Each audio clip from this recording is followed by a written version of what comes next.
অবাক করার বিষয়, গাছটির মূলের চেয়ে 22 গুণ ভারী মাথা নিয়েও আকাশপানে সোজা দাঁড়িয়ে আছে।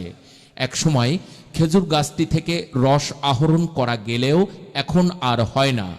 বহরমপুরে বাগানের প্রায় শতাধিক মেহগনি গাছের মধ্যে এই 22 মাথার খেজুর গাছটির সন্ধান পাওয়া গেছে।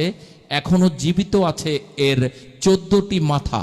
স্থানীয় কৃষক আব্বাস আলী মণ্ডল জানান, এই গাছটিতে খুব সাপের উপদ্রব ছিল, যার কারণে গাছ থেকে আর রস আহরণ করা যায় না।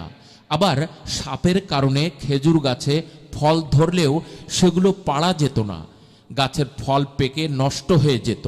এভাবেই প্রথমে 1টা 2টা করে মাথা হতে থাকে।